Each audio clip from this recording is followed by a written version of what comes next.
Magandang araw po sa inyong lahat. Bago ko po simulan ang kwentong to, i-hit nyo muna po ang subscribe button kung hindi ka pa nakasubscribe para ma-notify po kayo tuwing may bagong upload ang Sityo Bangungot. Huwag din hong kalimutan na i-share ang experience o reaction nyo sa comment section habang nakikinig sa kwento. Tawagin nyo na lang po ako sa pangalang Lola Zinaida. 61 years old na ako. Nakatira sa Cebu.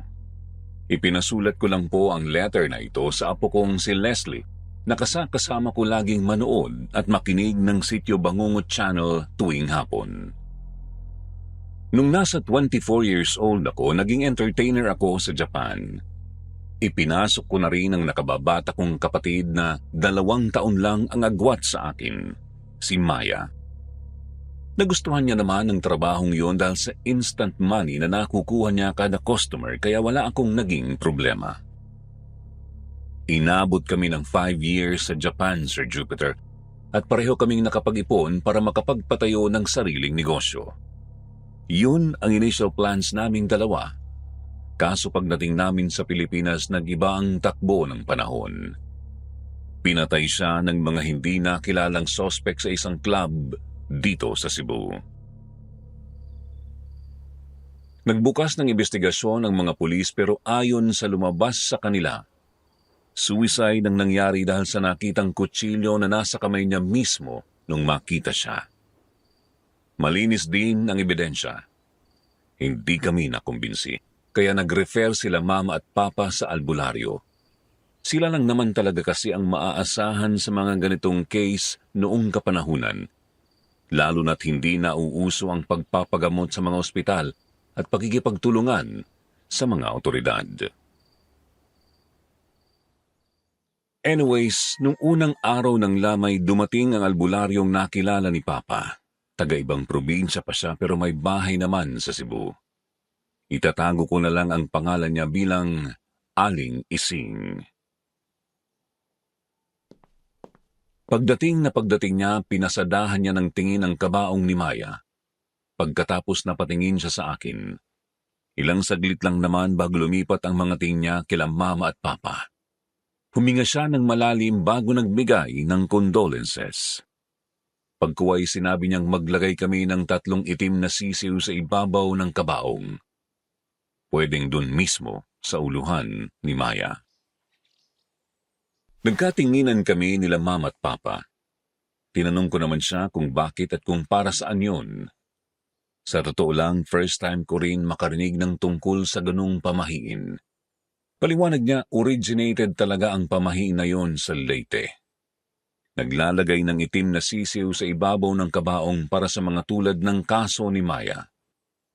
Misteryoso ang pagkamatay. Ang 3 sisiw na yon ang magpapasuko sa mga sospek. Tutukain kasi ng tutukain ang konsensya ng mga taong may gawa nun sa kanya at hindi patutulugin. Posible ring ikamatay yun nila kung hindi sila kusang susuko sa pamilya ng biktima. Napalunok ako. Dagdag pa ni Aling Ising, kailangan naming itabi yung mga sisiw kahit tapos na ang burol at nailibing na ang labi ni Maya. Kailangan naming alagaan yun hanggang sa manghina na lang sila nang wala man lang dahilan. Kapag daw nangyari yun, ibig sabihin naging effective ang sumpa. Nung una tutol ako.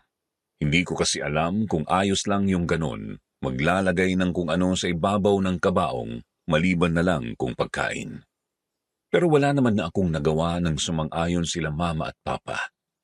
Kaagad naman na kaming naghanap ng itim na sisiw at sa kabutihang palad, sa sumunod na araw, umuwi si papa na merong dalang ganon.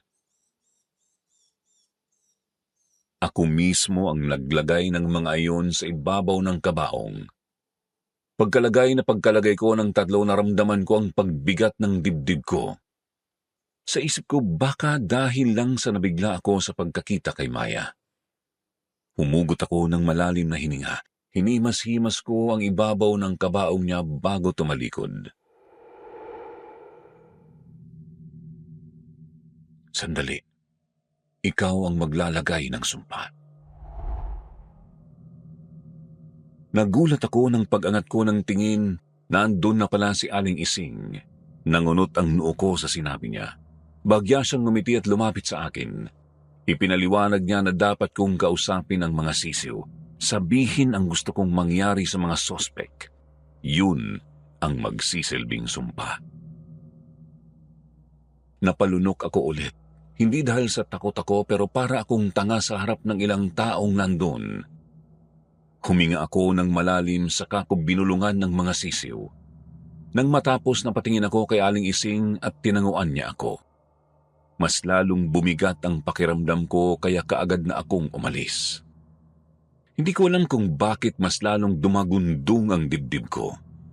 Pinasadahan din ako ng tingin ni Aling Ising na parabang meron siyang gustong patunayan tungkol sa akin. Nang umupo siya sa tabi ko, hindi ko na nakayanan ng sarili. Napatanong ako sa kanya kung pinaghihinalaan niya ba ako tungkol sa nangyari. Nakita ko siyang nagulat pagkuway tumawa.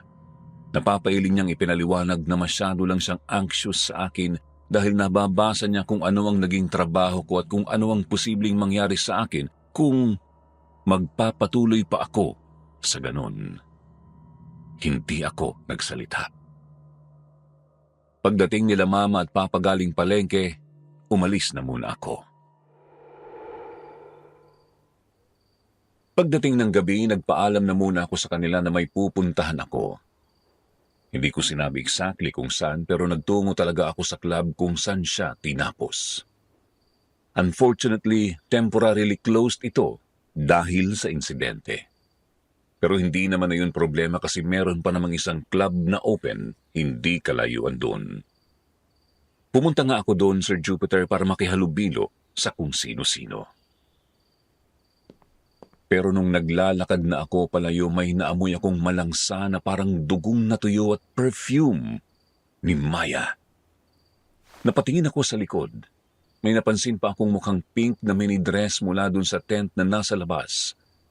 Hindi ko nga lang ito binigyan masyado ng attention kasi nagmamadali na talaga akong umalis. Nauuhaw na ako sa alak. Hataw na hataw ako sa pagsayaw sa dance floor kasama ang ilang mga babaeng hindi ko kilala. Maya-maya'y pagtingin ko sa counter natigilan ako nang makita si Maya. Nakaupo siya patalikod sa akin. Suot ang bodycon pink dress na suot niya nung gabing may nangyari sa kanya. Hindi talaga ako pwedeng magkamali. Siya yun. Base pa lang sa kulay ng buhok niya, pangangatawan, ang suot niyang boots at ang jacket na nakasampay sa katabing upuan. May part sa akin na gustong sabihin na baka namalikmata lang ako, pero hindi eh. Malakas ang kutob kong ang kapatid ko nga yun. Nagpaalam na muna ako sa mga kasama ko doon at pinuntahan ang counter. Kaso, bigla na lang siyang nawala. Nagpalinga-linga ako. Nagulat ako nang biglang pagharap ko sa kabilang upuan, nasa tabi ko na siya. Walang emosyon ang mukha niya. Nakatingin lang siya sa akin ng diretso. Ang tindi ng takot ko doon, muntik pa akong mahulog sa stall dahil sa gulat. Napapikit ako nang wala sa oras. Pagmulat ko, wala na siya. Ibang tao na ang kaharap ko. Pero nung tumagos ang tingin ko sa direksyon, nakita ko siyang naglalakad palayo. Wala nang patumpik-tumpik pa. Sinundan ko siya. Nanlalambot ang tuhod ko pero wala akong pakialam. Dahil sa dami ng taong nandun, hindi ko kagad siya naabutan. Nahirapan akong hanapin siya. Mga ilang minuto pang lumipas bago ko siya nakitang lumabas sa isang pinto na nasa bandang likuran na. Kaagad ko siyang sinundan hanggang sa nakalabas ako. Ang tahimik pa naman at halos walang tao sa area na yon. Madilim din kasi walang ilaw. Hindi naman na kasi talaga allowed ang tumambay doon dahil nga walang ilaw at delikado, lalo na kung walang kasama. Kumabog ang dibdib ko. Nanalaytay ang lamig mula sa binti ko hanggang batok. Hindi ko alam kung saan ko siya hahanapin. Wala akong dala kahit flashlight nung time na yon. Nagpalinga-linga ako. Nagbaka sakaling makita ko siya pero wala talaga. Kaya naman nagpasya na akong bumalik sa loob ng club. Nang itulak ko na ang pinto, naramdaman ko ang malamig na pagsampay ng malamig na kamay sa balikat ko. Pagtingin ko naman sa likuran, wala namang nandun sa likod ko. Pagtingin ko sa kabila, saktong nakita ko si Maya na lumagpas palayo na sa club. Wala na akong pakialam kung totoo man yun o guni-guni ko lang. Basta sinundan ko siya, Sir Jupiter. Ang bilis ng galaw niya, hindi yung normal na pacing. Halos mawalan na ako ng hangin, kakalakad, takbo, maabutan lang siya.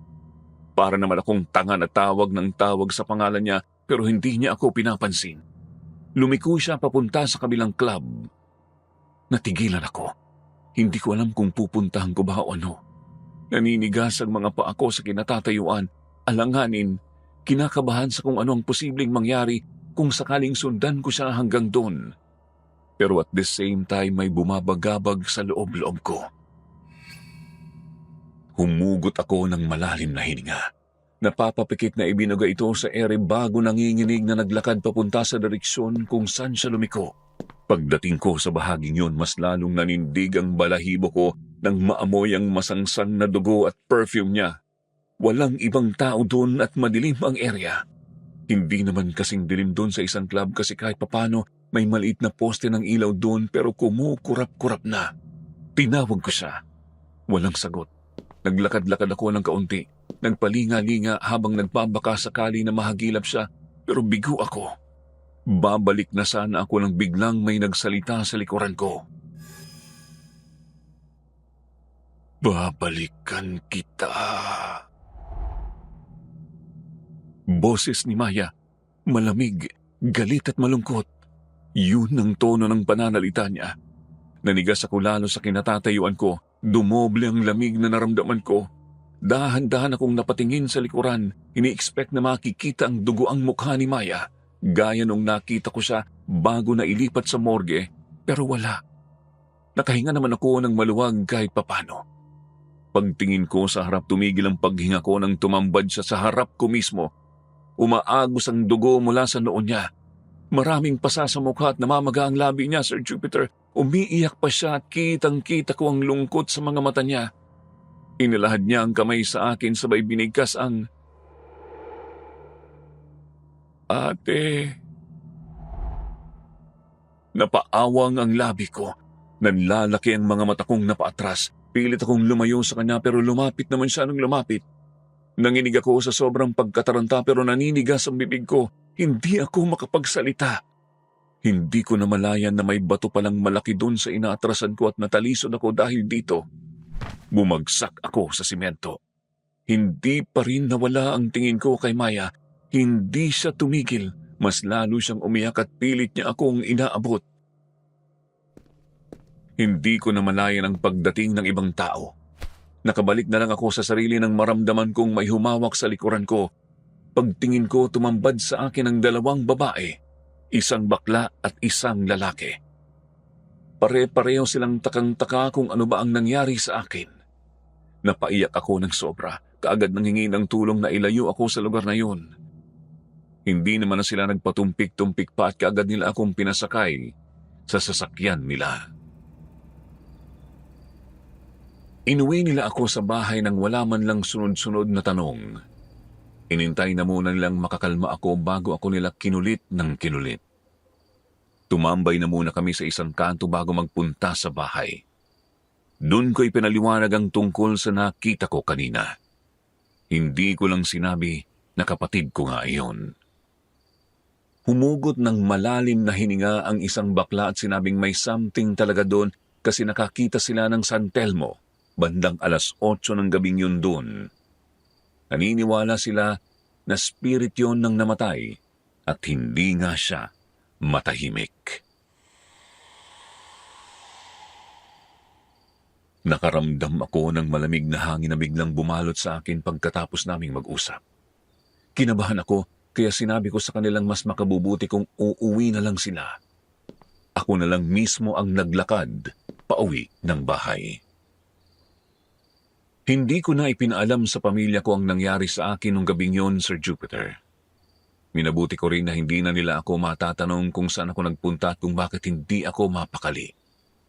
Hindi ko gustong makaabala pa kila mama at papa kasi alam kong mag-aalala rin sila tungkol sa nangyari. Sa sumunod na araw ako ang naatasang magbantay ng kabaong kasi walang tulog sila mama at papa. Halos buong araw lang akong nakaupo doon. Tulala, iniisip ang tungkol sa nangyari nung gabing nakita ko si Maya. Napaigtad ako nang maramdaman ng biglang sakit sa paanan ko. Pagtingin ko sa baba, nagulat ako nang makita ang mga sisiw na nasa paa ko na pala. Hindi ko man lang namalaya na nahulog na pala galing doon sa ibabaw ng kabaong. Sinaway ko naman pero hindi talaga siya matinag. Ilang beses niyang tinuka ang paa ko to the point na namuo ang dugo sa ilalim. Muntikan ko pang sakalin kasi ang tindi ng sakit. Parang hindi normal na sisiw ang gumawa nun. Ibinalik ko yon sa ibabaw ng kabaong. Napatingin sa mukha ni Maya. Kumuyom ang kamao ko. Bumalik lang ako sa sarili nang makitang nag-aaway ang dalawang sisiw. Inawat ko sila pero ako na naman ang natuka. Akma ko na sanang dadamputin ang isa nang biglang dumilat si Maya.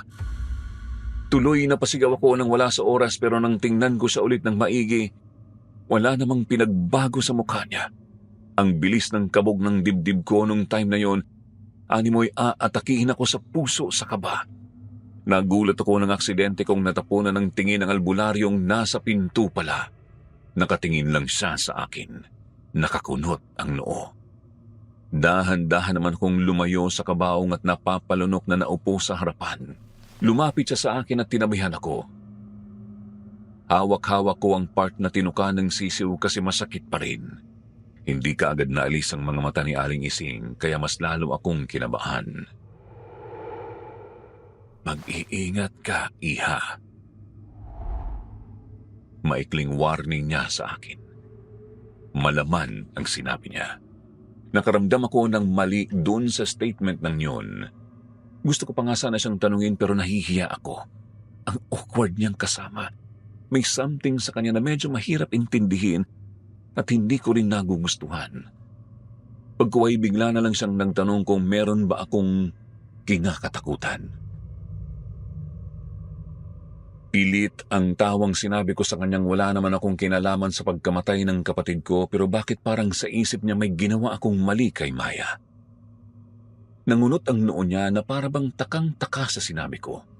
Mabuti na lang talaga't may mga dumating na kamag-anak namin kaya inasikaso ko muna sila. Hinayaan ko na lang muna ang albularyo doon na magbantay sa kabaong ng kapatid ko. Nawalan ako ng pakialam tungkol sa mga pamahingin lalo pat may duda na akong pinaghihinalaan ako ng isang yon. Habang kausap ko ang mga kamag-anak ko, narinig ko ang malakas na iyak ng sisiw. Malayo naman yung area kung saan yung kabaong kaya nakapagtataka na marinig ko yun na as if nasa tabi ko lang.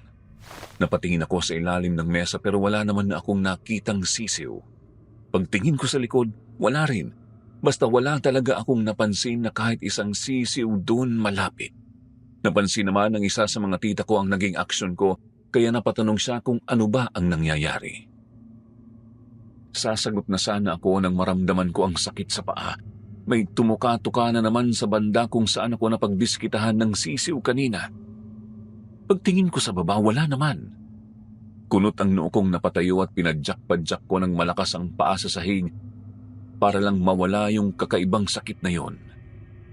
At this point, kinakabahan na ako ng malala kasi hindi ko rin alam kung ano na ang nangyayari. Pati sila tita nagpanik na, lalo na nung makitang paiyak na ako. Nagtanong sila ulit sa akin kung ano bang meron. Anong nararamdaman ko?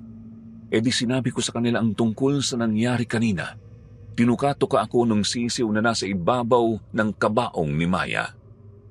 Napapakamot ng ulo ang isa sa mga tita ko bago niya ipinaliwanag na normal lang yun. Walang dapat ipag-alala tungkol sa bagay na yun.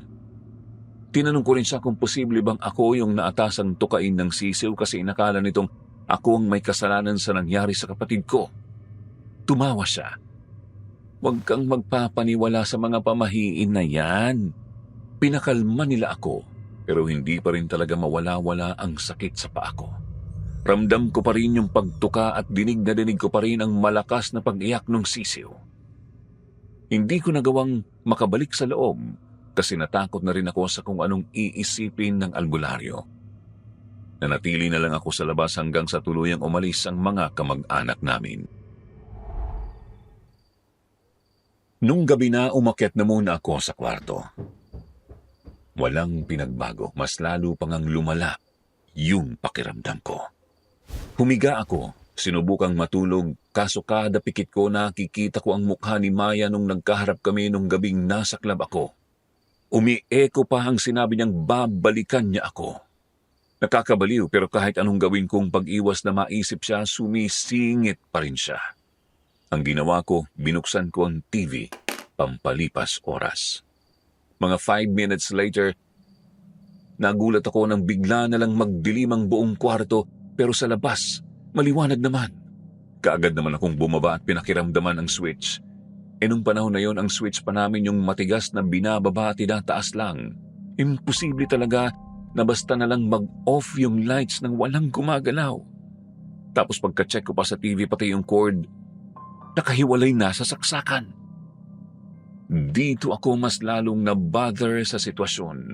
Kung ano-ano ang pumasok sa isip ko to the point na natataranta na ako. Nanginginig na ang buong kalamnan pero hindi ko rin alam kung tatawagin ko ba sila mama at papa o ano. Nung time na yon, nasa baba lang ako. Nakaupo malapit dun sa outlet kung saan nakasaksak ang TV. Hindi ko na rin nagawang tumayo para sa nabuksan ang ilaw.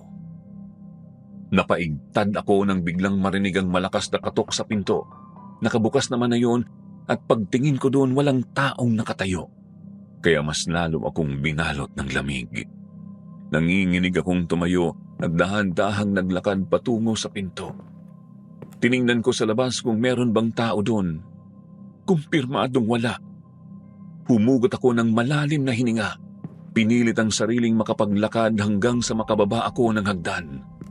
Pagdating ko sa area kung saan nakaburol si Maya, nakita ko sila mama at papa na may kausap na babaeng nakatalikod sa akin. Dito na naman ako natigilan ng mapansing si Maya pala mismo ang kausap nila. Hindi ko alam kung ano ang gagawin ko, tatakbo ba o lalapit sa kanila. Bumigat ang paghinga ko. Nanginginig ako na napaatras. Nanigas ako bigla nang maramdaman ng malamig na kung anong nabangga ko sa likod. Mas lalong dumagundong ang dibdib ko nang maamoy ko ang perfume ni Maya at ang masangsang na dugo. Nagring ulit ang sinabi niyang babalikan niya ako nung gabing yun. At sa pagharap ko, tumambad ang nakangisi niyang mukha. Tumutulo ang dugo sa bibig niya. Rinig na rinig ko ang manipis at makapanindig balahibo niyang bungis-ngis. Nag-e-echo mismo sa isip ko. Napaupo akong napahagulgol. Nakaharap sa nabangga ko sa likuran at humingin ang sorry kasi wala ako nung time na kailangan niya ako. Nahawakan ko ang malamig niyang kamay. Hindi ako nakatingin sa kanya. Wala akong pakialam sa kung ano ang sasabihin ng ibang tao tungkol sa akin. Ang importante ma-deliver ko ang apology sa kapatid ko. Nakakaramdam kasi ako na parabang sinisisi niya ako sa pagkawala niya. Pagkuway narinig ko ang pagtawag nila mama sa akin. Umaalingaw-ngaw ang boses nila pero hindi ko magawang makagalaw sa pwesto. Hindi na rin ako matigil sa paghingi ng apology kahit hindi na maintindihan ng sinasabi ko. Mas lumakas ang amoy ng masangsang na dugo at ang perfume niya. Nanginginig na ako ng sobra at napapasigaw na sa pagmamakaawa. Pagkuway naramdaman kong may yumakap sa akin. Si Mama. Pagtingala ko si Papa ang nakita ko. Napatingin ako sa paligid. Nakatingin sa akin ang ibang tao. Nanginginig pa rin ako sa takot. Hinanap ko si Maya. Nagbabaka sakali akong maituro ko siya sa mga magulang ko pero wala. Hindi ko na siya nahagilap. Pinaupo na muna ako nila Mama at Papa sa isang bakanting upuan doon. Pinakalma nila ako. Hinian ng paliwanag kung ano ba talagang nangyayari. Hindi pa rin ako nagsalita sa kanila. Hindi ko inamin na panay ang pagpaparamdam at paghingi ng tulong ni Maya sa akin. Natatakot kasi ako sa kung ano ang posibleng isipin nila. Yung tungkol sa sumpa. Malakas pa naman ang paniniwala ni Mama tungkol sa mga pamahiin kaya't hindi ako pwedeng basta-basta na lang magbitiw ng salita tungkol sa nararamdaman ko. Sinabi ko na lang sa kanila na sadyang malungkot ako sa pagkawala ng kapatid ko. Kung ano-ano ang naging palusot ko sa kanila para lang pagtakpan ang totoong nararamdaman ko, Sir Jupiter. Naniwala naman sila sa akin. Ang ginawa ni Mama, sinamahan niya na muna akong pumunta ng kwarto para makapagpahinga. Kung ano-ano ang pinagsaluhan naming kwento tungkol kay Maya at nagbigay ng comfort. Medyo gumaan naman ang pakiramdam ko at nakatulog na. Nang magising ako, bandang 3:00 ng madaling araw, madilim ang buong kwarto. Napakatahimik din sa labas at wala ng ilaw. Parang usual lang yung pakiramdam. Walang burol, walang kahit ano at tulog lang ang mga tao.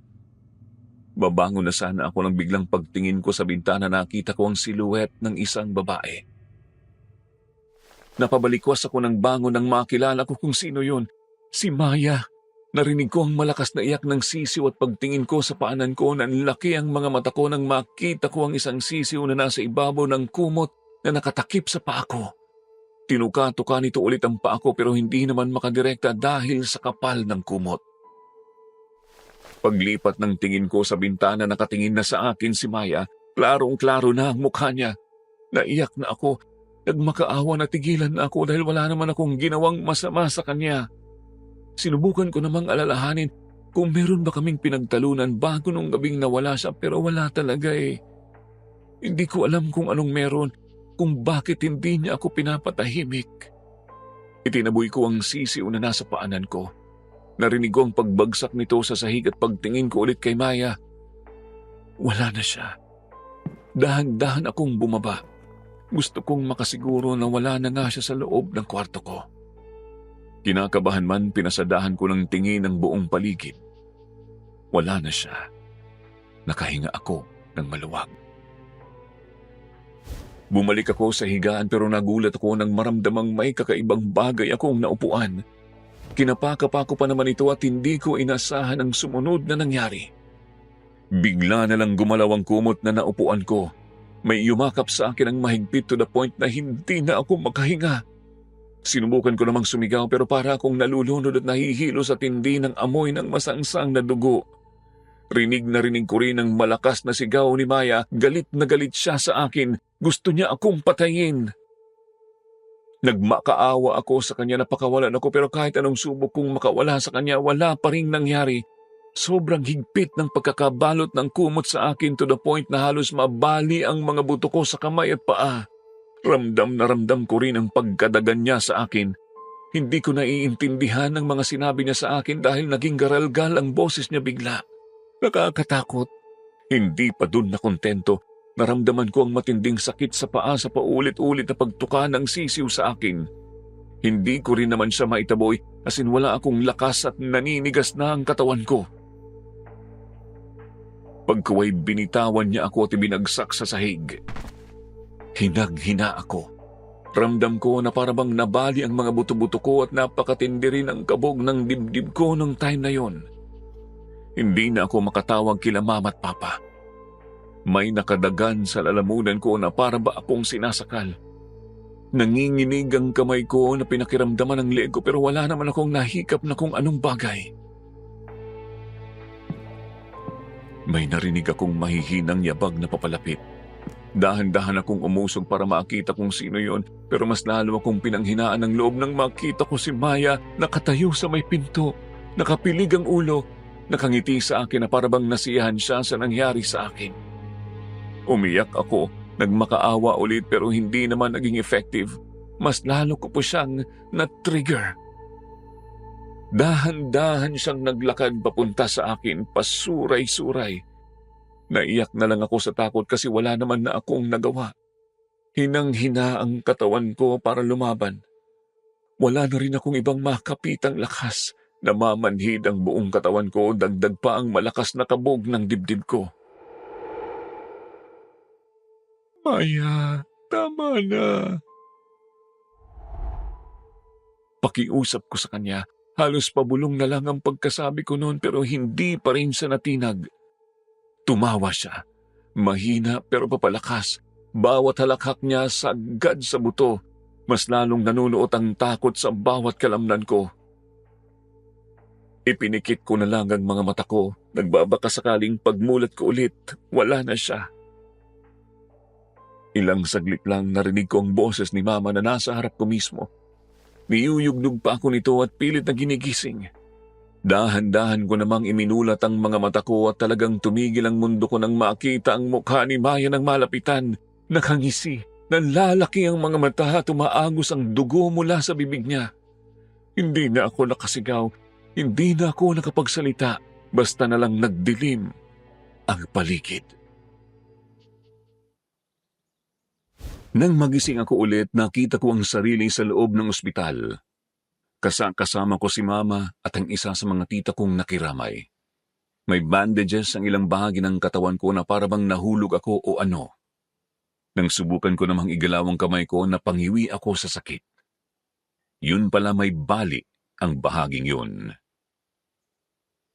Kunot ang noo kong napatanong kung ano bang nangyari. Wala akong maalala maliban na lang dun sa pagkaharap namin ni Maya. Paliwanag ni Mama, hindi rin nila alam. Basta na lang din kasi akong nakita ni tita na nakahandusay na sa ibaba ng hagdan at bali pa ang isang kamay ko.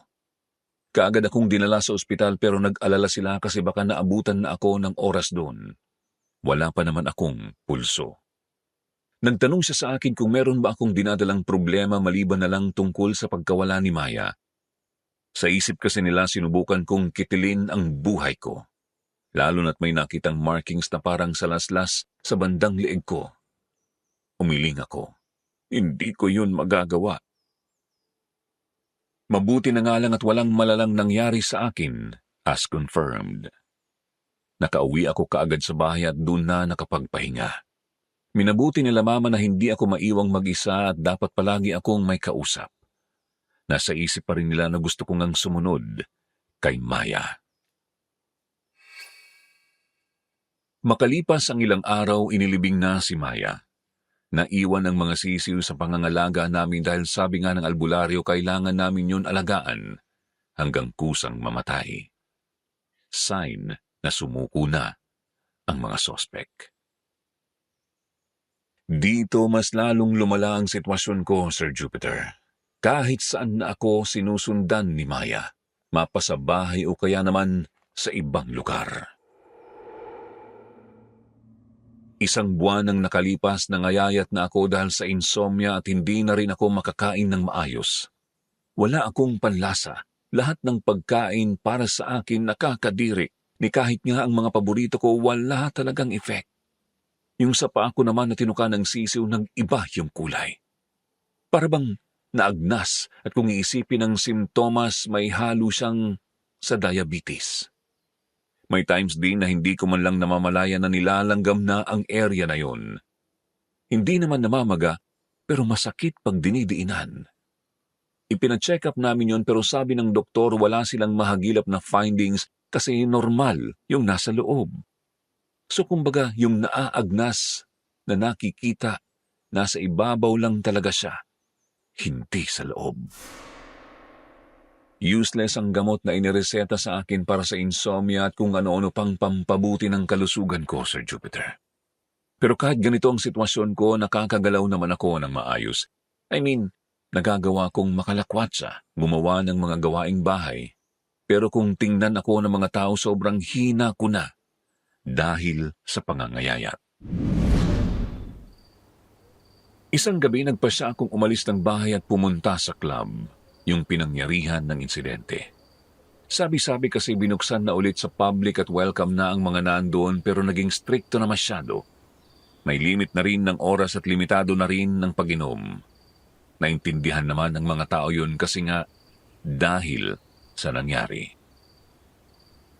Mga bandang 9:00 na yun ng gabi nang makarating ako sa venue. Tahimik ang labas, walang nakitang nag-iinuman o nakatambay man lang. Pumasok ako sa loob at halos mahilo ako sa lakas ng music. Maraming tao ang enjoy sa dance floor at meron namang ibang nakikipag-usap sa mga entertainers. Dumiretso ako sa counter at nag-order ng maiinom tapos tumambay muna ako saglit doon. Ilang saglit ang nakalipas, may bumulong sa likod ko pero nang tingnan ko naman, walang tao. Though may napansin akong lalaking lumagpas sa akin pero kung ibabase ko sa boses, babae eh. Pinalagpas ko na lang muna yon. tinungga ang isang bote ng alak. Saka lumabas na. Liliko na sana ako papunta sa kabilang kanto kasi may pupuntahan ako nang marinig ko ang malakas na iyak ng sisiw at may dumaan sa harap ko na kamukha ni Maya. Sinundan ko naman siya ng tingin. Dumiretso siya sa likod. At that point, kumabog ang dibdib ko. Hindi ako kaagad nakagalaw. May part sa akin na gusto ko siyang sundan pero at the same time natatakot ako eh. Huminga ako ng malalim bago naglakad palayo. Tahimik ang buong paligid. Rinig na rinig pa naman yung malakas na tugtog galing doon sa bar pero still, hindi komportable yung presence sa bandang yon. Dagdag pang walang ibang taong dumadaan at patay sindi ang ilaw. Bumalik na naman ang iyak ng sisiw. Iba na yung naririnig ko. Parang nasa loob na siya mismo sa akin. Pero mga ilang lakad lang may nakasalubong na akong itim na sisiw na muntikan ko pang maapakan. Tumakbo ito palayo at nawala. Binilisan ko ang lakad ko. Naninindig na talaga ang balahibo ko sa batok para kasing may nakasunod sa akin pero wala naman akong ibang kasama. Nang makalagpas ako sa bandang yon, nakahinga ako ng maluwag nang makitang bukas pa ang isang tindahan. Dali-dali naman akong lumapit doon at tumambay saglit. Mabuti na lang at meron pang tinderang nagbabantay. Bumili ako ng yosi at nanginginig ang kamay na sinindihan yon. Habang nagpapausok ako, panay ang tingin sa akin ng tindera na parabang may gusto siyang sabihin sa akin. Tapos titingin na naman siya sa isang banda at babalik sa akin. "Miss, kasama mo ba yon?" May tinuro sa akin ang tindera sa di kalayuan. Sinundan ko naman ang kamay niya pero wala naman akong nakitang ibang tao doon. Tsaka, madilim ang bahaging yon na tinutukoy niya. So, imposibleng may nakatambay doon. Akala ko nang titrip lang, pero yung mukha ni ate, seryoso. Sinabi ko naman sa kanya na wala akong nakikita. Nangunot ang noo niya. Kanina pa raw ako kinakampay ng babaeng nakabodycon pink dress. Naglamig ako bigla sa sinabi niya. Walang ano-anong napatakbo na lang ako. Wala akong pakialam kung ano man ang sabihin ng tinderang yun. Nanginginig ang buong kalamnan kong dasal ng dasal na sana hindi ako abutan ni Maya. Alam kong siya yun. Mangiyak-ngiyak na ako habang pinipilit na makalakad takbo. Nang makarating ako sa isa pang kanto kahit papano nakahinga ako ng maluwag. Marami kasing tao at may mga dumadaan pang sasakyan.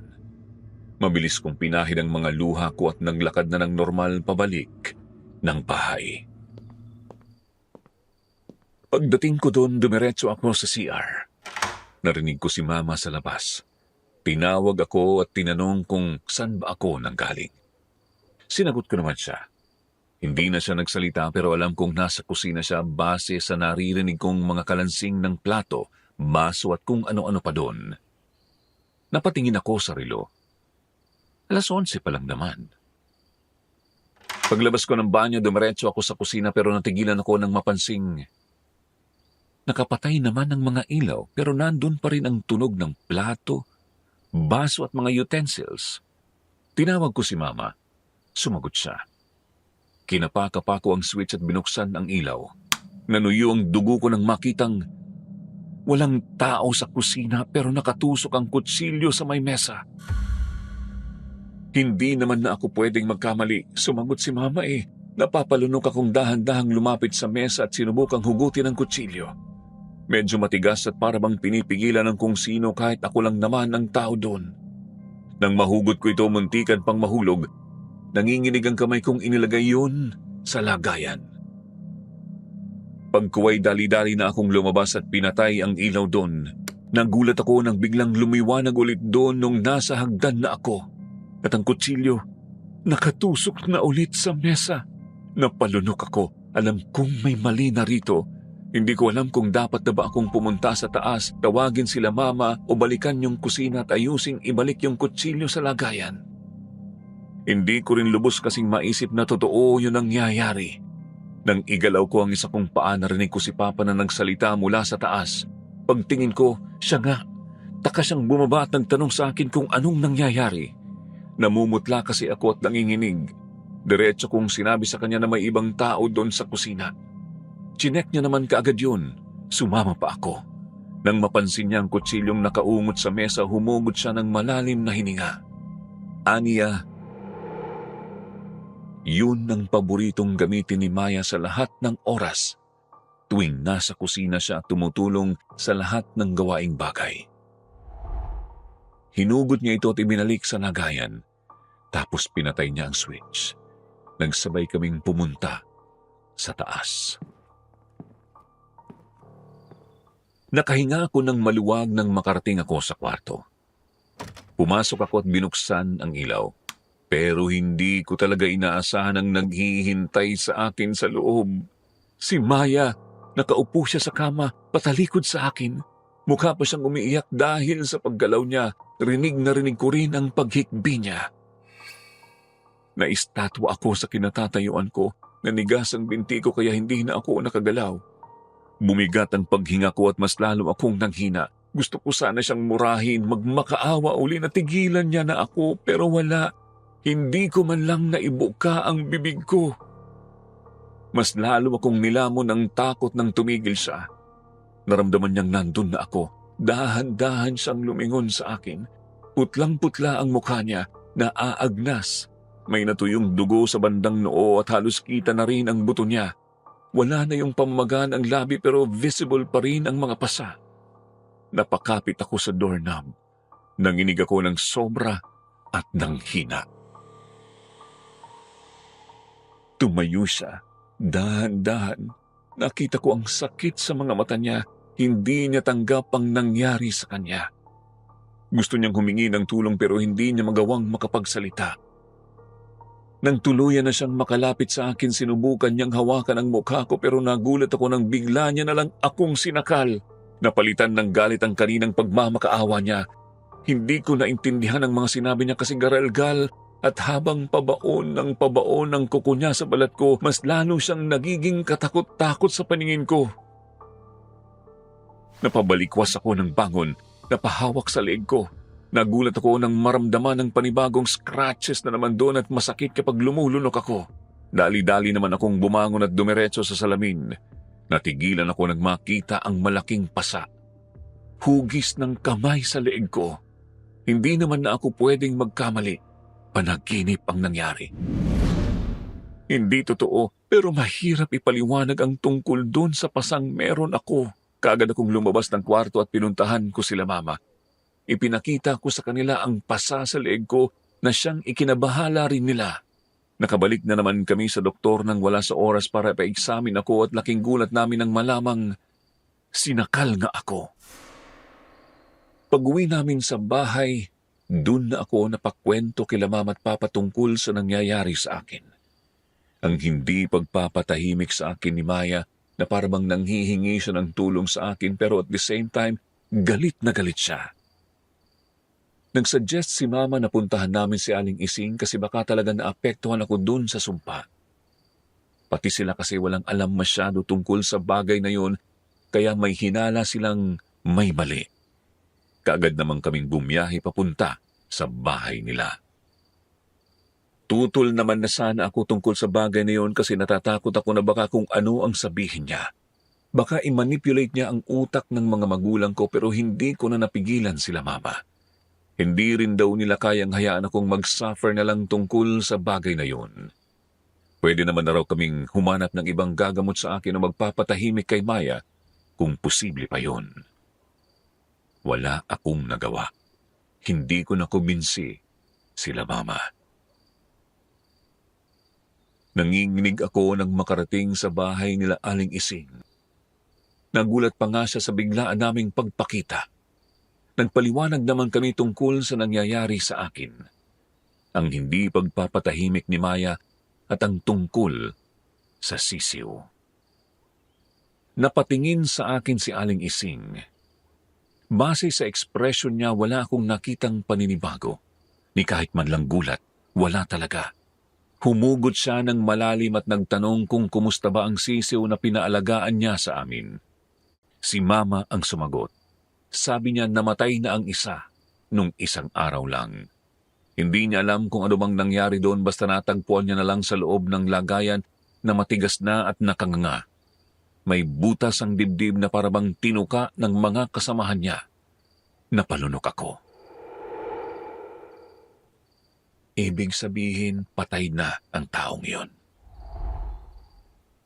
Napatingala ako sa albularyo nang marinig ang deretsahang statement na yon. Kumabog ng malala ang dibdib ko. Napansin niya ring namutla ako bigla na parabang natakot tungkol sa ano ang posibleng mangyari sa susunod na mga araw. Napatingin ako kila Mama. Pati sila hindi makapaniwala sa narinig. Nagtanong pa sila kung ano ang posibleng mangyari sa susunod. Sagot ni Aling Ising kung sakali raw 3 lang ang may gawa nun. Posibleng susunod na ang 2. Tinapunan ako ng tingin ng albularyo pagkasabi niya ng ganun. Di ko alam kung bakit pero may something sa mga titig niya na siyang nagpakabog lalo ng dibdib ko. Pinalabas niya na muna sila Mama at Papa.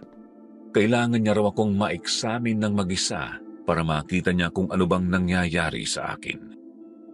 Kagad namang lumabas ang mga magulang ko. Siya naman napatingin sa akin. May kung ano sa presensya niya na hindi ko talaga maintindihan at hindi rin ako komportable. Naninindig ang balahibo ko na mamawis at nanlalambot ang kalamnan ko sa hindi ko malamang dahilan. Pagkuway nagtanong siya sa akin kung meron ba akong itinatago sa pamilya ko at sa kanya. Hindi ako nakasagot. Tumulo ang pawis ko sa noo sa palad kong nakaibabaw lang sa mga paa ko. Inulit niya ang tanong niya, nangungumbinsi na magsalita ako. Lumapit siya sa akin ng bahagya, hinawakan ang baba ko at inangat ang tingin para magpantay sa kanya. Ramdam na ramdam ko na ang patinding kabog ng dibdib ko, na tila ba halos lumuwa na ang puso ko sa buto. Nakakatakot ang mga mata niya, nakakatunaw.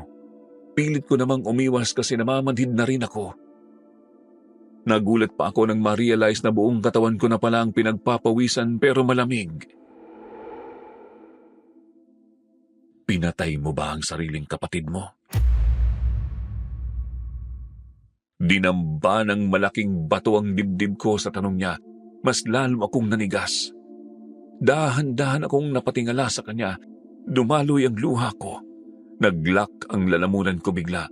Gusto ko sanang magsalita, pero wala. Tinanong ako ulit ng albularyo. Mahinahon ang boses niya pero ramdam ang matinding galit. Hindi ko siya nagawang sagutin. Mas lalo tuloy sumakit ang dibdib ko. Maya-maya'y naramdaman ko ang pagbaliktad ng sikmura ko at kasunod ang pagsuka ko ng maraming dugo. Nanlaki ang mga mata ko. Sumunod dito ang biglang pagsakit ng ulo ko na parang binibiyak sa kalahati. Binitawan ako ng albularyo. Pinahiran niya ang kamay ng puting damit para mawala ang dugong natapon sa kanya. Inulit niya ang tanong sa akin at sa pagkakataong ito, hindi ko na napigilan ang luha ko. Napaamin ako sa kanya. Oo, ako ang nagpapatay sa kapatid ko. Nandun ako sa gabing yun nang mangyari ang krimen. Nandun ako noong time na yun, nakatingin sa kanya, pinagmasdan siyang ilang beses, sinaksak. Tumatawa-tawa pa ako noon habang sumisigaw siya sa matinding sakit sa bawat baon ng kutsilyo sa katawan niya. Nasiyad ako sa sigaw niya, nagmamakaawa. Nakasuot kami pare-pareho ng mask pero kitang-kita niya ako. Narinig ko pa ang pagtawag niya sa akin ng ate. Nanghingi pa siya ng tulong sa akin. Inilahad ang kamay sa akin.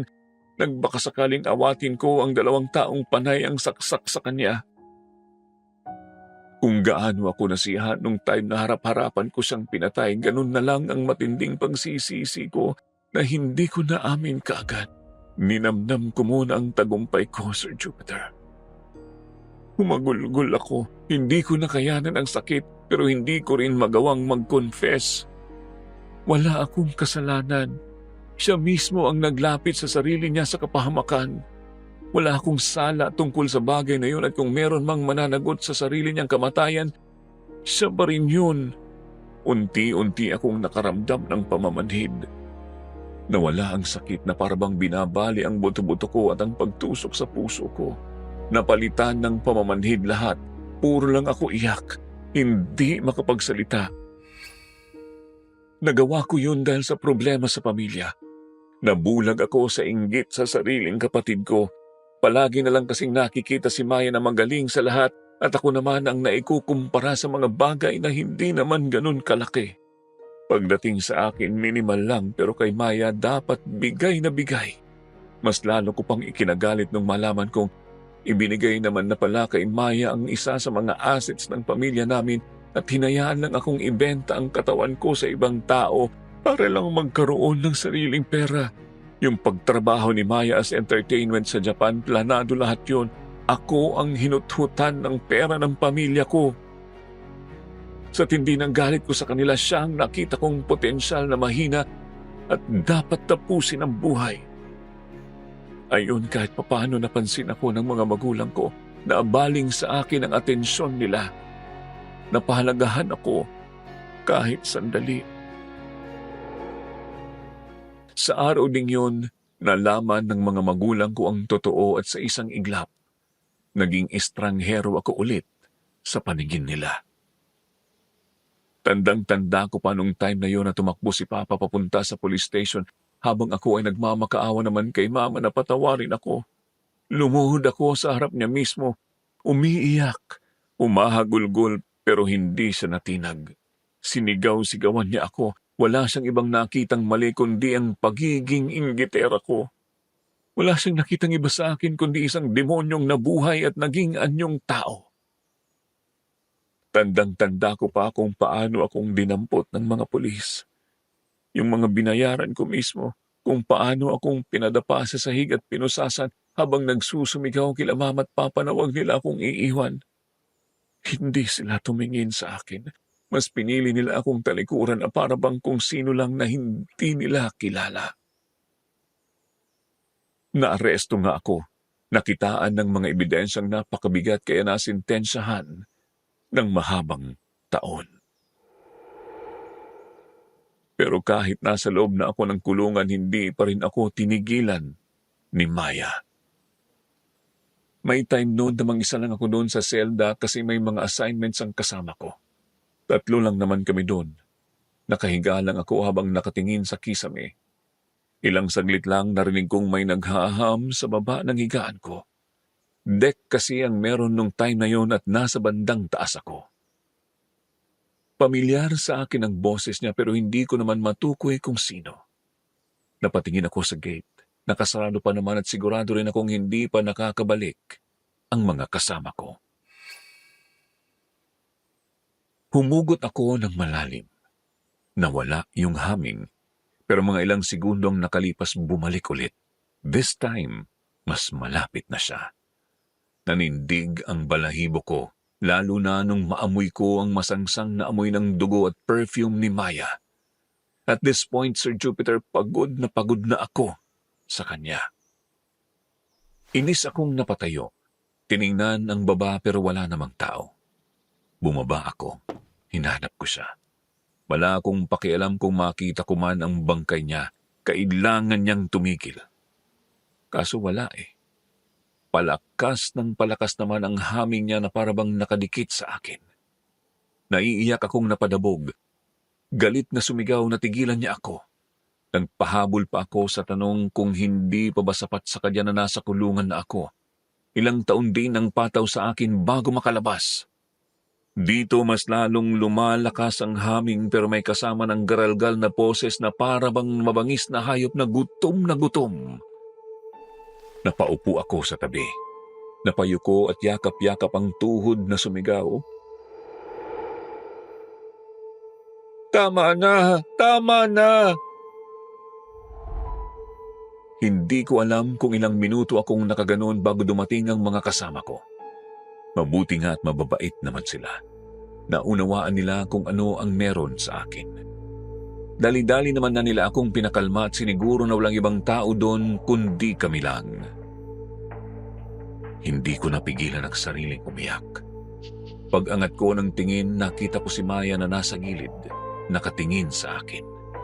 Nakangiti ng malapad. Para bang satisfied siya sa nangyari sa akin. Akala ko yun na ang katapusan ng pagpaparamdam niya sa akin. Pero hindi. Hindi pa siya nakontento talaga. One time, nasa banyo ako bandang 3:00 ng madaling araw. May pulis namang nakabantay dun sa labas kaya kampante akong walang mangyayari sa akin na masama. Pagkatapos kong gumamit ng bubuksan ko na sana ang pinto, hindi ko na ito mabuksan.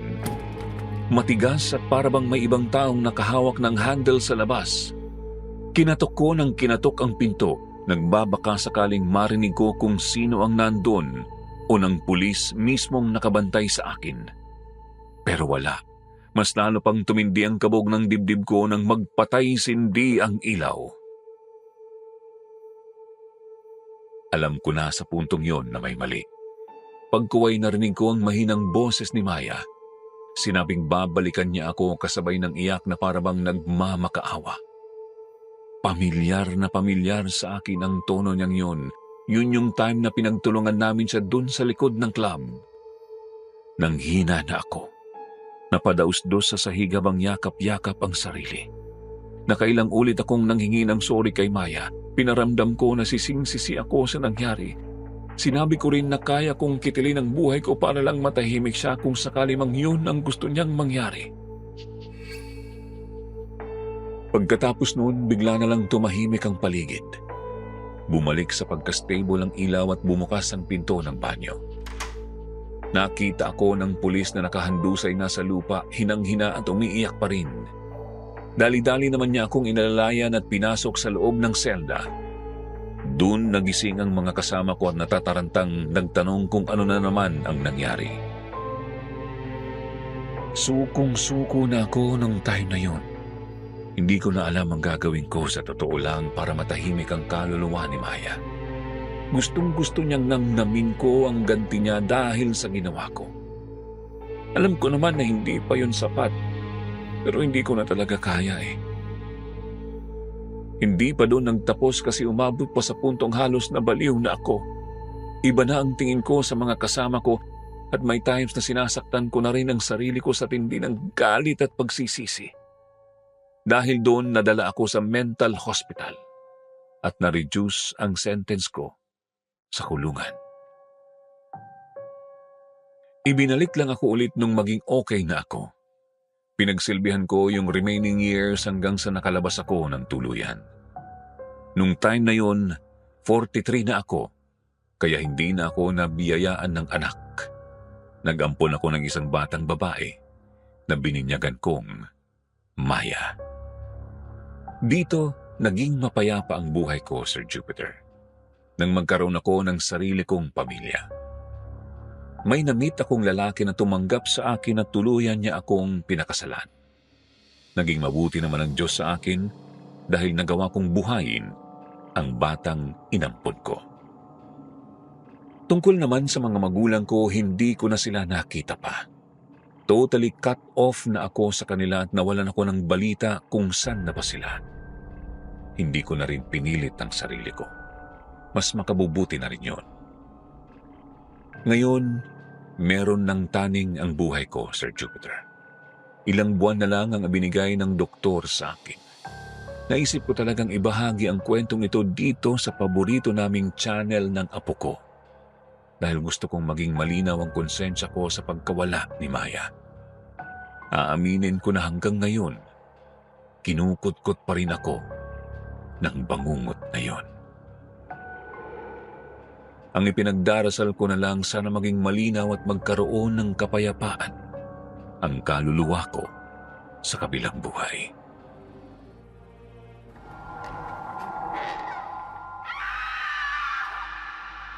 Sa ilalim ng kama. Ako nga po pala si Vanji, 31 years old mula sa Bacolod City, Negros Occidental. Siguro mga 25 years old pa lang po ako nang maisipan ko pong lumuwas mula sa probinsya. Kasama ang mga pinsan kong sina Leia at Judith para maghanap ng trabahong may mas malaking kita. hanggang sa 5 years ago ay napadpad po kami dito sa Laguna at nakahanap ng trabaho bilang mga production operator sa isang electronics company. Gusto ko lang po sanang i-share sa inyo ang naging experience naming magpipinsan nang mangupahan kami sa isang apartment sa loob ng isang hindi naman po ganun kaganda at medyo maliit lang pong subdivision. Di ko na lang po sasabihin yung exact place kung saan ito nangyari for privacy reasons dahil baka hanggang ngayon pinauupahan pa rin yung apartment na yon. Noong unang naglipat po kami doon, okay naman yung vibes niya. Although medyo gloomy talaga yung aura ng buong subdivision. Kasi po that time, bukod sa napakarami pa pong mga lumang bahay doon, tapos malubak pa yung daanan wala pa pong ganoong street lights sa paligid. Idagdag pa po nakatabi lang ng isang malawak na bukirin yung buong subdivision na yon, kaya napapalibutan ito ng maraming puno at halaman. Kapag nga po umuwi kami ng gabi noon galing sa trabaho, kailangan pa naming magbaon ng flashlight para lang makita namin yung dinadaanan namin. Wala naman din po kasing masasakyan mula sa bukana ng subdivision na yun pauwi sa mga bahay-bahay kasi nga po maliit lang talaga yung buong lugar. Noong mga unang 2 buwan po ng pagtira namin doon, okay naman kaming magpipinsan. Normal lang, kumbaga, ang saya-saya pa nga po namin palagi doon dahil napakahilig magbiro o magprank ni Judith. Kuwela po kasi talaga ang pinsan kong yon, tapos palagi niya kaming pinagtritripan ni Leia. Isang beses nga po lumabas si Leia mula sa banyo na nakatapis lang ng tuwalya at nakabusangot ang mukha habang bit-bit ang isang wig na nakakadiri na yung itsura dahil gulo-gulo yung mga hibla nun na parang bruha. Ate Vanji, nasaan na naman ba si Ate Judith? Ewan ko, bakit? Tingnan mo, nilagay niya to sa banyo kasi alam niyang maliligo ako. Kaya pagbukas ko ng ilaw, muntik na akong mapaihi sa takot.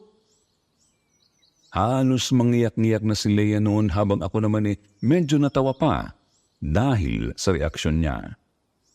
Napailing na lang talaga ako dahil sa lakas ng sayad ng pinsan namin na palagi na lang kaming pinagtritripan. Sanay naman na po ako, kaya kapag ako ang ginagano ni Judith hindi na ako napipikon. Minsan, hindi ko na lang din siya pinapansin dahil lalo pang mananadya yun kapag alam niyang naiinis kami sa kanya. Isang beses rest day ko po noon, samantalang yung 2 pinsan ko naman ay may pasok sa trabaho kaya naiwan po akong mag-isa sa bahay. Tanghali na akong gumising dahil nagbawi ako ng tulog. Tapos po hindi pa ako kaagad bumangon sa higaan at nagpasya na lang po muna ako noong mag-scroll sa social media habang nakahilata. Nasa ganong ayos ako nang bigla na lamang po akong may narinig na sumisit-sit sa akin. Nang marinig ko yun nagtaka agad ako dahil nga po wala akong kasama sa bahay noon. Sarado rin naman ang bintana ng kwarto naming 3 kaya imposible ring sa labas yun galing. So nagpalingalinga po ako sa paligid. Mga ilang segundo ko rin ginawa yun pero wala naman ako nakita. Matatakot na sana ako pero bigla namang bumukas yung pintuan ng kwarto pagkatapos ay siyang pasok po ni Judith noon. Grabe ka naman, Judith. Kakagising ko lang, pinagtripan mo na agad ako. Tinaasan ako ni Judith ng kilay ng hiyon ang ibinungad ko sa kanya. Lo, ano na naman ginawa ko sa ite? Kararating ko lang So, kunwari ka pa dyan, ikaw yung sumisitsit sa akin, wag mo ako lolokohin. Uy, hindi talaga. Kakauwi ko lang sumakit na yung ulo ko. Hindi kasi ako nakatulog ng maayos kagabi. Pero inismiran ko lang po noon si Judith saka ako bumalik sa pag-scroll sa Facebook ko. Hindi talaga ako naniniwalang hindi siya yung sumisitsit sa akin noon dahil nga sobrang hilig niya kaming takutin ni Leia. Pero maya-maya, bigla naman po akong tinabihan ni Judith sa kama ko, samantalang kaharap lang naman ng pwesto ko yung kama niya. Napansin kong medyo balisa po nun si Judith at parang may gustong sabihin pero mukhang nagdadalawang isip siya kaya ako na po ang nagkusang magtanong. Napapano ka ba, Dit? May sasabihin ka? Kumamot pa muna sa ulo niya si Judith bago po siya sumagot. Ate, wala ka bang nararamdamang kakaiba rito sa bahay? Dahil po sa tanong niyang yun, medyo napakunot ang noo ko. Kakaiba? Ano namang ibig mong sabihin? Ano kasi? Bumuntong hininga pa si Judith bago itinuloy yung sinasabi niya. Kagabi kasi bigla akong binangungot. May babae akong nakita sa panaginip ko. Parang may sinasabi siya sa akin kaso hindi ko maintindihan kung ano. Pero inirapan ko lang po noon si Judith. Sabi ko pa sa sarili ko noon siguradong pinagtitripan na naman ako ng pinsan kong yon. Ay, naku Judith. Buminta na sa akin yung pagganyan-ganyan mo. Hindi na uubras yan. Kanina sinisitan mo ko. Ngayon sasabihin mo naman may nararamdaman kang kakaiba dito sa apartment. Feeling ko may binabalak ka na namang prank sa amin ni Leia Di nga. Promise. Totoo nga kasi itong sinasabi ko. Nek mo? Hanap ka na lang ng ibang lulukuhin, Judith. Doon ka na nga sa kama. Nagpe-Facebook ako rito, ginugulo mo ko. Napahilamos na lang po si Judith sa sarili niyang mukha sa sobrang inis niya po sa akin dahil ayaw ko siyang paniwalaan. Ang kaso, hindi niya naman ako masisisi kasi nga po, siya naman ang may kasalanan kung bakit may trust issues na kami ni Leia sa kanya noon. Pero simula po noon sa Jupiter, dumalang na lang ng dumalang ang paglalagay ni Judith sa bahay. Palagi po talaga siyang nasa trabaho. Halos ayaw niya nang umuwi sa sobrang dami niyang overtime. Tapos kapag rest day niya naman, gumigimik siya sa labas kasama yung boyfriend niya sa mga kabarkada. Ang iniisip nga po namin ni Leia noon baka kako nagtampo siya dahil hindi na bumibenta sa amin yung mga pranks niya. Hanggang isang araw po, mga hating gabi na siguro noon, maaga kaming natulog ni Leia at Judith nang bigla na lang po akong magising. May nangangalampag sa loob ng kwarto. Napabangon din po nun si Leia dahil pati siya narinig niya yung kalampag. Hindi po bukas ang ilaw ng kwarto namin noon dahil natutulog na kaming tatlo. Pero dahil maliwanag po ng gabing yon, ang sinag ng buwan na tumatagos mula sa bintana ng kwarto namin ay nakikita naming umaangat-angat po yung kama ni Judith. Ate Judith, gabing-gabi na, focus ka na mag-prank, ano ba? Inis na inis pong bumalik si Leia noon sa pagtulog. Nagtakip na lang siya ng unan sa tenga, tapos nagtalukbong ng kumot. Ako naman napailing na lang bago ko sa sinita. Medyo napikon pa ako noon kasi sumakit ang ulo ko nung bigla akong naalimpungatan. Oo nga, Judith, magpatulog ka naman. Maaga papasok namin bukas Porque rest day mo, nanggaganyan ka. Pero ayaw pa rin pong tumigil ng pangangalampag ni Judith. Talagang nagtago pa sa ilalim ng kama yung bruha para lang takutin kami. Medyo lumalakas din po yung pag-angat baba ng kama niya. Kaya binato ko siya ng nadampot kong charger ng cellphone na nasa tabi ng higaan ko. Judith, para ka namang sira. Sabi nang magpatulog ka. Doon po biglang huminto yung pangangalampag. Ang kaso, napalitan naman po yun ng pangangatok sa pintuan ng kwarto namin. Lo, sino yun? Nagtaka ako kung sino yung kumakatok sa kwarto namin. Sarado naman ang main door. So walang ibang makakapasok. sa loob ng apartment. Baka barkada ni Ate Judith yan, Ate Vanji. Narinig ko kasi magkausap sila kanina sa phone eh. May gimmick yata sila ngayong gabi. Pagkatapos sumagot sa akin ni Leia ay bumaling naman siya kay Judith.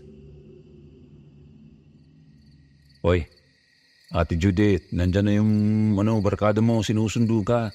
Lumabas ka na dyan sa ilalim ng papag. Tapos po nun, tumayo na si Leia sa higaan niya at binuksan yung pintuan. So ganun na lang po ang gulat namin, pareho nang bigla naming mabungaran sa labas ng kwarto si Judith. Ate Judith? Anong ginagawa mo dyan? Di ba nasa ilalim ka ng papag? Pinindot muna ni Judith ang switch ng ilaw sa kwarto namin bago siya sumagot kay Leia. Nung sabi mo dyan, kauwi ko lang nung nagbarkaya kami ng mga katrabaho ko. Doon na ako napabalikwas ng bangon. Siyempre, nagtaka na po kami ni Leia noon dahil obviously, napakahirap naman pong mapunta sa magkaibang pwesto sa parehong oras ng ganun kabilis. Paano na ba kayong dalawa? Para kayong nakakita ng multo eh. Pinatawanan pa kami ni Judith noon habang umuupo siya sa kama niya para magsimulang magtanggal ng sapatos. Judith? Meron kasing nangangalampag kanina dyan sa ilalim ng kama mo. Kala namin, niloloko mo na naman kami ni Leia eh. Medyo nagsisimula na pong magtayuan noon ang balahibo ko. Pero si Judith, tinaasan lang kami ni Leia ng kilig. Niloloko niyo yata akong dalawa eh. Kumaganti kayo sa pangpaprangk ko, no? Sabi pa ni Judith sa amin. Pero nagkatinginan lang ho kami ni Leia noon. Napatakbo pa nga si Leia palapit sa akin dahil kahit siya po, natakot na talaga ng mga oras na yun. Bigla kaming tinawanan ni Judith. Talagang naniniwala siyang tinatakot lang namin siya gaya ng palagi niyang ginagawa sa amin. At para daw pumapatunayang hindi totoo ang sinasabi namin ay sisilip siya sa ilalim ng kama. Na agad naman po niyang ginawa. Pero halos tumalon po ang puso ko nang wala pang ilang segundo nag-e-echo na sa paligid ng kwarto naming tatlo ang sigaw ni Judith. Ako naman po nag-aalala kung nilapitan agad si Judith na parang takot ng mga sandaling yun. Tinakpan niya ng dalawang kamay ang mukha niya tapos umiiyak na po siya that time. Judith, ano? Bakit ka sumigaw? May nakita ako. Babae sa ilalim. May babaeng naaagdas sa ilalim, te. Halatang halata pong takot na takot si Judith noon kasi hindi siya makapagsalita ng maayos. Parang kinakapos din po siya sa hangin dahil hindi niya alam kung uunahin niya bang magsalita o umiyak. Napakapit na rin po noon sa braso ko si Leia habang ako naman pinipilit kong huwag mapatingin doon sa ilalim ng kama ni Judith. Tinawagan namin ang boyfriend niya at nag-decide po kaming lahat na doon na lang muna matulog sa salas ng bahay. Wala na kaming pake. Basta doon na kami nagtabi-tabing lahat. Natakot na kasi talaga kami dahil sa naging experience naming tatlo. Ang buong akala ko po, dahil sa paraang yun makakatulong na kaming lahat ng maayos sa wakas. Yun pala, hindi pa rin. Mga bandang 3:00 na po ng madaling araw nang bigla ulit akong maalimpungatan dahil may yumuyugyug sa makapal na kutson na hinihigaan namin ni Leia, Judith at ng kanyang boyfriend. Ang una ko pa nga pong naisip baka may ginagawang kababalaghan yung magjowa. Kaya nag-hesitate pa akong lumingon sa kanila. Pero bigla na naman po akong nakarinig ng mga sitsit. Nagtayuan na naman ng mga balahibo ko. Unti-unti ko pong sinubukang lingunin yung pinanggagalingan ng sitsit tapos pagharap ko doon sa bandang pintuan ng kwarto namin, doon ko na nakumpirmang may kakaiba nga po talagang nangyayari sa amin ng gabing yun. Kitang-kita ko pong may nakatayong babae doon sa part na yun ng bahay. Mahaba po ang buhok niya tapos nakabalot siya ng parang tela na medyo marumi na. Kinikilabutan pa rin ako kapag naaalala ko yun.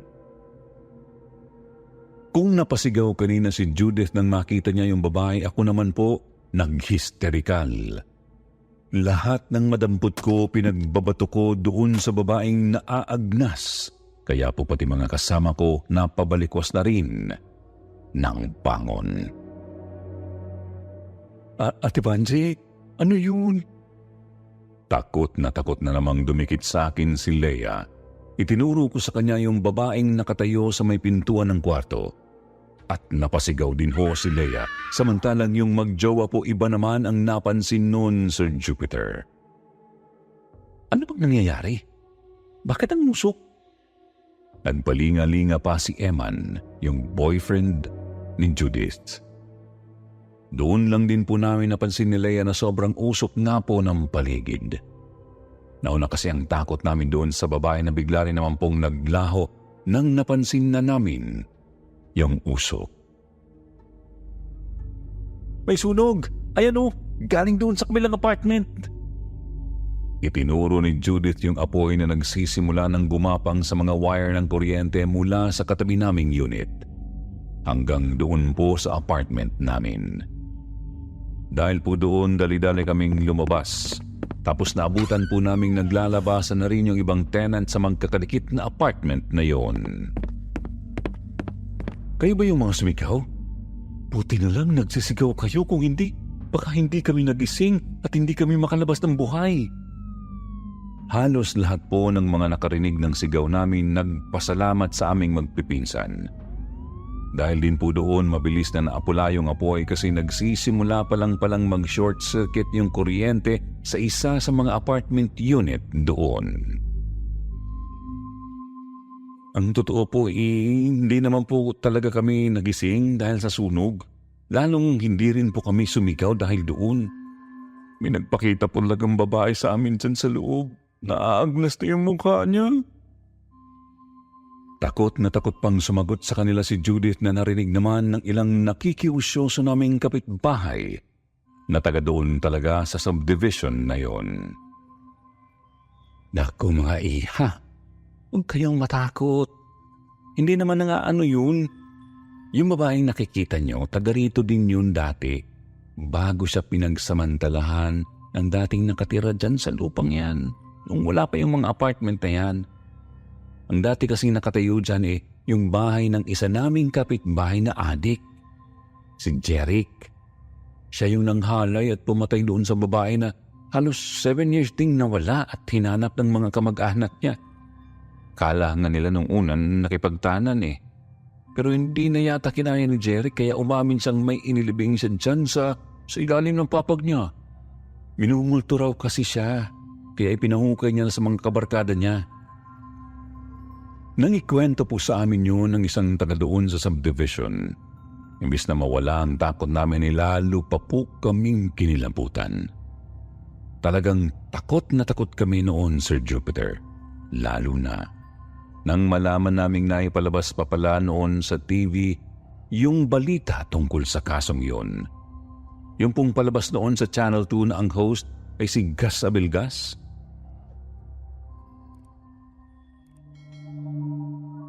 Agad-agad po, Sir Jupiter, naglipat kami ng mauupahan noon. Kahit na doon sa medyo mahal na apartment, pinagtiisan na naming magpipinsan dahil talaga pong natroma kami sa karanasan namin. Kahit marami pong nagsasabi sa amin na iniligtas pa kami ng multong yun sa ilalim ng kama, hindi pa rin po namin magawang magpakampante. Hindi po namin kayang isipin na may kasama kaming multo sa bahay. Pero kahit na ganun po, nagpapasalamat pa rin naman kami na naging ligtas kami ng gabing yon. Totoo naman po na kung hindi dahil sa panggigising sa akin ng multo, malamang pare-pareho po kaming natupok noon ng apoy. Kaya lang po kasi nagpaparamdam na siya bago pa iyon mangyari.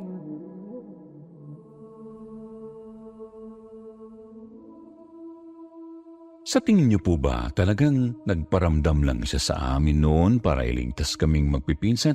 O talaga lang pong hindi na matahimik ang kaluluwa niya dahil sa sobrang brutal nang nangyari sa kanya? Although ang sabi naman po sa amin ay nahuli at naipakulong naman na raw po yung gumawa nun sa kanya. Comment naman po kayo kung ano sa palagay niyo ang dahilan kaya hanggang ngayon ay nandito pa siya sa mundo at nagpaparamdam sa mga tao.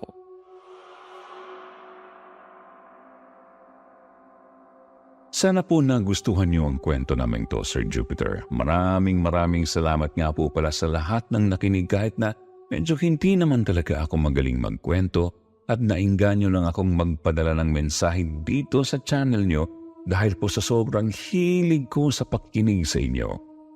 Sa totoo lang po, halos araw-araw na yata akong nakaabang sa mga bagong upload niyo kaya naman po sana ay mas dumalas pa ito.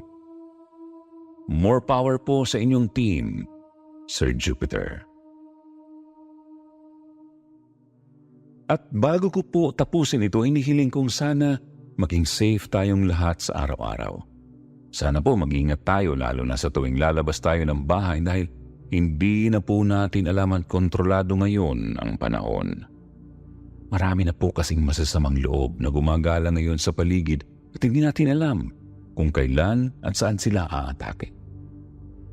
Maging alerto po sana tayo sa lahat ng oras para hindi natin sapitin pa ang sinapit ng babae sa ilalim ng kama.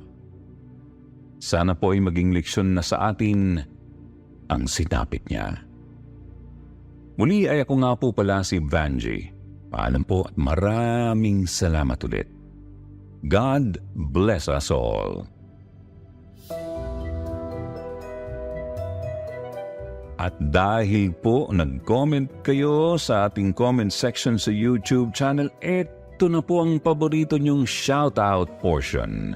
Shoutout kay Roxanne Pets Old, Kyle Baliota, Ryle Glema ng Bukidnon, Bray Wong, Janina Bores, Michael Lim, ganun din kay Anthony Lim, kay Richardson, Soy Soy ng Cebu, at kay Lori Lee. Ngayon naman, magbasa tayo ng pinakamagandang comment mula kay Frigibert Cabigin at James Boca. Sabi ni Frigibert, nalaman ko yung channel na ito kasi palagi ding nakikinig yung mga kasamaan ko sa trabaho dito sa NMMC. Isa po itong hospital sa Cagayan de Oro. Sabi naman ni James, ito talaga ang pampatulog ko tuwing uuwi ako ng Camiguin Island. Nirecommend sa akin ito ng aking kaibigan at ayun, palagi na akong nakikinig at naging fan na ako sa mga horror stories. Kung hindi ka pa nababanggit, huwag mag-alala, abangan mo sa susunod. At huwag namang kalimutang mag-reply sa ating shoutout box na nasa comment section para ma-shoutout ang inyong mga pangalan. Muli mula sa bumubuo ng Sitio Bangungot, ito po ang inyong lingkod, Jupiter Torres. Nagpapasalamat.